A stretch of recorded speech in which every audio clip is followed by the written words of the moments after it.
नमस्कार दोस्तों, असम में आगामी विधानसभा चुनाव को देखते हुए राजनीतिक घमासान काफी तेज हो गया है। जहां एक तरफ असम के जो वर्तमान सीएम है हेमंत बिस्वा शर्मा जी, उन्होंने लगातार तीसरी बार सीएम बनने के लिए पूरी ताकत झोंक दी है और पूरी ताकत से चुनाव प्रचार कर रहे हैं। जहां उन्होंने साफ तौर पर कह दिया है कि अब की बार एनडीए गठबंधन की असम की जो 126 विधानसभा सीटें हैं उनमें से 100 सीटें लगभग वो एनडीए गठबंधन के लेकर आएंगे और लगातार तीसरी बार असम का सीएम बनेंगे। और इस चुनाव प्रचारों में हमारे प्रधानमंत्री मोदी जी और साथ ही अमित शाह जी भी भरपूर साथ दे रहे हैं। असम को प्रकृति ने बहुत कुछ दिया है। असम के पास संसाधनों की कभी कमी नहीं रही है, लेकिन कांग्रेस ने सत्ता के लिए असम के समाज को भी बांटा। भाइयों बहनों, एक कांग्रेस पार्टी शुरुआत से आसाम विरोधी 1962 में चीन की लड़ाई हुई 9 अप्रैल को जवाहरलाल जी ने आसाम को टाटा बाय बाय किया। जवाहरलाल जी, ये आपकी भूमि नहीं है, ये भारत माता का अभिन्न अंग है हमारा आसाम। वहीं दूसरी तरफ जब झारखंड के सीएम हेमंत सोरेन जी ने असम के डिब्रूगढ़ में पहली बार असम में चाय बागानों में काम करने वाले लोगों और साथ ही आदिवासी समुदायों के बीच कदम रखा तो असम की राजनीति में काफ़ी भयंकर बवाल देखने को मिला। क्योंकि दोस्तों, अब असम की धरती पर एक ऐसा लीडर आ चुका था जहां पर असम में आदिवासी समुदाय और असम में चाय बागानों में काम करने वाले लोगों की आवाज़ों को दबाया जाता रहा हो और साथ ही उनकी मांगों को कभी नहीं सुना गया हो। एक ऐसा लीडर आ चुका था जो आदिवासियों का मसीहा माना जाता है, चाय बागानों में काम करने वाले लोगों का मसीहा माना जाता है, जिसकी वजह से कांग्रेस ही नहीं एनडीए गठबंधन में भी काफी डर देखने को मिल रहा है। और डर इतना बढ़ गया है, एक दिन में ही सीएम हेमंत बिस्वा शर्मा जी का चाय बागानों में रोड शो और अगले ही दिन हमारे प्रधानमंत्री मोदी जी का उन चाय बागानों में काम करने वाले लोगों के बीच में रात्रि में विश्राम करना। आखिर ये अचानक प्रेम कैसे उमड़ रहा है? सालों तक जिनके पास इन आदिवासी समुदायों के लिए कोई समय नहीं था इनसे मिलने के लिए, आज वो कैमरे लेकर इनके साथ रातें गुजार रहे हैं। डर वोट का नहीं है, डर है जागरूकता का। डर इस बात का है कि सालों तक जिस समाज को केवल वोट बैंक समझा गया, आज वो समाज अपने हक, अपने पहचान और एसटी दर्जे की मांग कर रहा है। यह भी सच है कि जब तक कोई नहीं आया था तब तक आदिवासी और चाय बागानों की आवाज को दबाकर रखना आसान था, लेकिन अब हेमंत सोरेन जी उनके बीच में खड़े हुए हैं, जिसकी वजह से अब केंद्र की सत्ता को भी जमीन पर उतरना पड़ा है। और मोदी जी और अमित शाह जैसे बड़े चेहरे भी आसाम में लगातार चुनावों का प्रसार कर रहे हैं और आदिवासी समुदाय और जनजातियों के बीच में लगातार जा रहे हैं और प्रचार कर रहे हैं। लेकिन दोस्तों, यह ऐसा नहीं है कि अचानक हुआ हो, यह एक डर की राजनीति है जिसकी वजह से ऐसा किया जा रहा है। अब आदिवासी चुप नहीं रहेगा। अब सवाल होगा हर वादा खिलाफी और झूठे जुमले जो चुनाव प्रचारों के दौरान पार्टियों के द्वारा किए जाते हैं, उन सब का हिसाब लिया जाएगा। अब दोस्तों, झारखंड के सीएम हेमंत सोरेन जी की पार्टी झारखंड मुक्ति मोर्चा जब असम की राजनीति में कदम रख ही चुकी है, तो अब उन्होंने चुनाव प्रचारों के दौरान ऐसे वादे किए हैं जिसकी वजह से असम के आदिवासी समुदाय और असम के जो चाय बागानों में काम करने वाले समूह हैं, जो लोग हैं, उनके बीच में एक उम्मीद जागृत हुई है, जिसकी वजह से कयास लगाए जा रहे हैं कि अब की बार जेएमएम झारखंड मुक्ति मोर्चा असम में काफ़ी परिवर्तन लाने वाली है। और उन्होंने इन चुनाव प्रचारों के दौरान जो भी कहा है उनको हम समझते हैं। सबसे पहले दोस्तों, हम देखते हैं कि इन्होंने कहा है कि असम की सरकार आदिवासियों के इशारों पर चलेगी। उन्होंने साफ तौर पर बोल दिया कि असम में जो भी सरकार बनेगी उन्हें आदिवासियों की आवाज़ को सुनना ही पड़ेगा। ऐसा नहीं है कि आदिवासियों की आवाज़ को दबाया जा सके। असम की सरकार आदिवासियों के इशारे पर ही अब चलेगी। और इन्होंने साफ तौर पर कह दिया कि वर्षों से लाखों आदिवासी समाज के लोगों को हाशिए पर रखने का काम किया गया और वहाँ की पूर्व सरकारों ने, लेकिन अब ऐसा नहीं चलेगा। और इन्होंने अपने चुनाव प्रचारों के दौरान ऐसे वादे किए जिसकी वजह से हमें उन्हें जानना बहुत ज़रूरी है। और इन्होंने आगे क्या कहा उसको भी हम समझते हैं। देखिए दोस्तों, इन्होंने आगे कहा कि असम का यह चुनाव सामान्य चुनाव नहीं है, यह सामान्य चुनाव से बढ़कर है। यह पहचान, आवास, जमीन एवं अन्य अधिकारों के लिए संघर्ष की शुरुआत है। जिस ढंग के घरों में रहने को मेरे आदिवासी भाई बहन रहने को विवश व अक्षम हैं, यहाँ की सरकारों द्वारा किया गया एक बहुत बड़ा अपराध है। इन्होंने झारखंड में जो भी गरीब लोग थे उनको तीन कमरों का आवास अपने गरीबों को देने का वादा किया था और इनका काम लगातार झारखंड में जारी है। तो इन्होंने कहा कि अगर झारखंड में ऐसा हो सकता है तो असम में भी ऐसा हो सकता है, इनको पक्के आवास दिए जा सकते हैं। दूसरा, अगर हम बात करें, असम में शोषित और वंचित समाज, खासकर आदिवासी समाज के साथ सदियों से भेदभाव होता रहा है।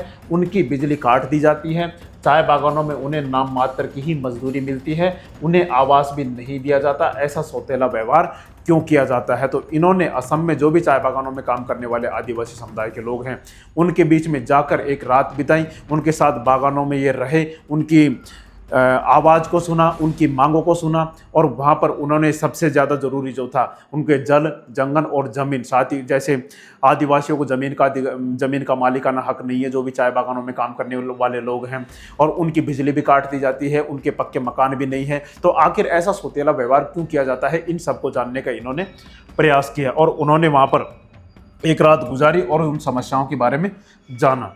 दूसरा, अगर हम बात करें आज, जैसे इन्होंने बोडोलैंड क्षेत्र में जैसे एसटी का दर्जा मिला हुआ है बोडो समुदाय को, कार्बी समुदाय को, तो बोडोलैंड क्षेत्र के कोकराझार में जो बोडोलैंड का गढ़ माना जाता है वहाँ पर भी ये चुनाव प्रचार के लिए गए और वहाँ पर कहा कि जैसे पिछले दिनों की अगर हम बात करें, पिछले दिनों में कोकराझार में एक विवाद पैदा हुआ था और एक हिंसक घटना भी हुई थी। उसमें क्या था कि कुछ जो असम के जो आदिवासी समुदाय हैं, 6 समुदाय जो एसटी में शामिल होने की मांग कर रहे थे, लेकिन उन्होंने जो कोकराझार में जब प्रदर्शन किया तो वहाँ में बोडोलैंड में जो बोडो समुदाय हैं उन्हें पहले से ही एसटी मिला हुआ है, तो उन दोनों के बीच में टकराव देखने को मिला।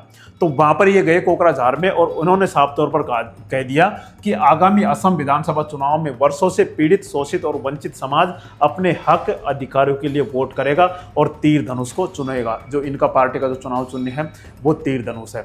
अब दोस्तों वहाँ पर एक सबसे बड़ी चीज़ यह देखने को मिली कि वहाँ पर बरसात हो रही थी और बरसात के दौरान भी इतनी जो भीड़ वहाँ पर देखने को मिली वो उठकर भी नहीं गई और उस बरसात के दौरान ही हेमंत सोरेन जी को वो सुनते रहे, इनके भाषणों को सुनते रहे और इनकी जनसभा में बहुत बढ़ चढ़कर भाग लिया। यह दर्शाता है कि हेमंत सोरेन जी के प्रति असम के आदिवासी समुदायों का कितना लगाव देखने को मिलता है।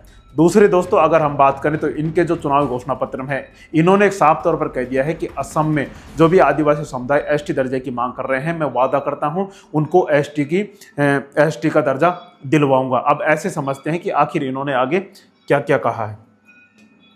देखिए दोस्तों, इनका साफ कहना है कि असम के चाय बागानों की श्रमिक सिर्फ मेहनतकश नहीं बल्कि इस राज्य की असली पहचान है। उनके एसटी अधिकार कोई ऐसा नहीं है बल्कि उनका हक है। जेएमएम हर आवाज़ के साथ खड़ा है जिसे अब तक अनसुना किया गया, अब तक दबाया गया। दूसरी ओर हम खबर देख सकते हैं, इन्होंने महिलाओं के लिए भी घोषणा की है जो हम आगे चलकर वीडियो में देखेंगे। और दूसरा, इन्होंने साफ तौर पर कह दिया है कि Assam election 2026 Jharkhand CM Hemant Soren pledged ST status. इन्होंने साफ तौर पर कहा है कि हम पूरी कोशिश करेंगे जो आदिवासी 6 समुदाय हैं जो एसटी स्टेटस की मांग कर रहे हैं उन्हें एसटी का दर्जा दिलवाएंगे। दोस्तों, सबसे पहले हम समझते हैं कि आखिर एसटी का दर्जा असम में कौन कौन से समुदायों को प्राप्त है और कौन कौन से समुदाय एसटी के दर्जे की मांग कर रहे हैं, जो वहाँ पर काफ़ी विवाद देखने को मिलता है, उसको हम सबसे पहले समझते हैं।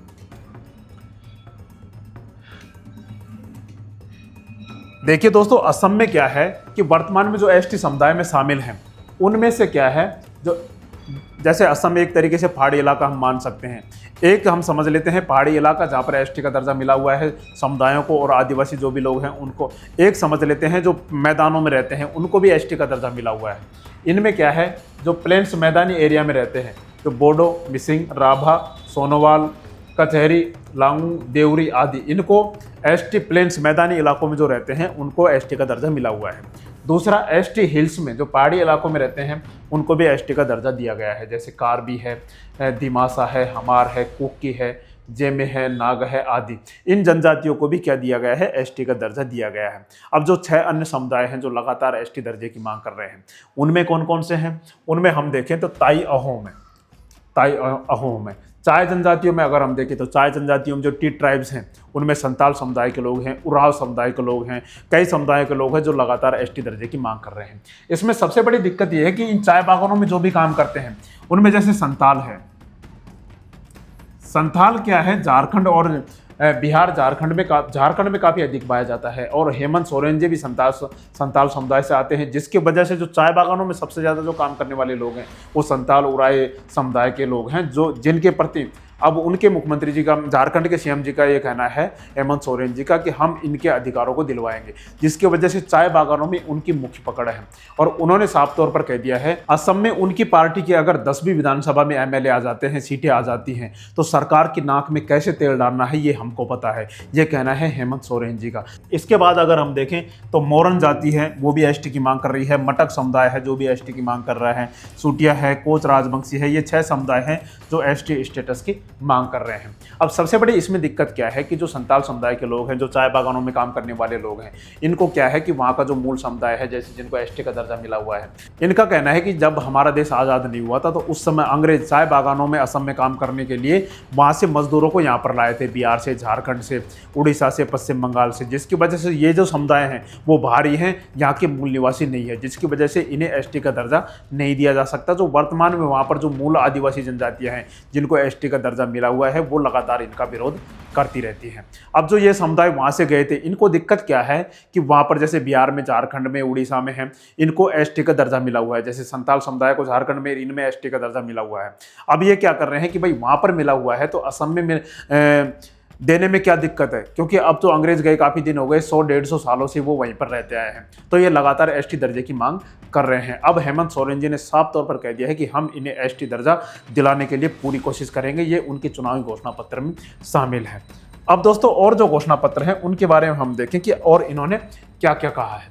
इन्होंने पहले ये कयास लगाए जा रहे थे, जब कांग्रेस को जो गौरव गोगोई हैं उन्होंने झारखंड की यात्रा की थी और हेमंत सोरेन जी से भी मुलाकात की थी। उसके बारे में भी हमने आपको बताया था कि जब ऐसा लग रहा था कि दोनों गठबंधन बनाकर चुनाव लड़ेंगे, जिसकी वजह से बीजेपी उस समय कमज़ोर साबित प्रतीत होने लगी थी। लेकिन क्या हुआ, सीट शेयरिंग को लेकर इनके बीच में बनी नहीं जेएमएम और कांग्रेस के बीच में। तो अब जेएमएम अकेले ही चुनाव लड़ने का फैसला लिया है और लगभग 21 सीटों पर इन्होंने चुनाव प्रत्याशी उतार दिए हैं। अब इसमें कमज़ोर कांग्रेस पड़ती दिखाई दे रही है। अगर गठबंधन नहीं बनता है तो अब इसमें जेएमएम ने क्या किया है, जेएमएम ने अब गठबंधन बना लिया है किस किस के साथ। एक तो जय भारत पार्टी, जो वहाँ की जो असम के जो मूल निवासी वो आदिवासी हैं, उनकी एक लोकल पार्टी है जय भारत पार्टी, उनके साथ गठबंधन बना लिया है, जो आदिवासियों की ही एक पार्टी है।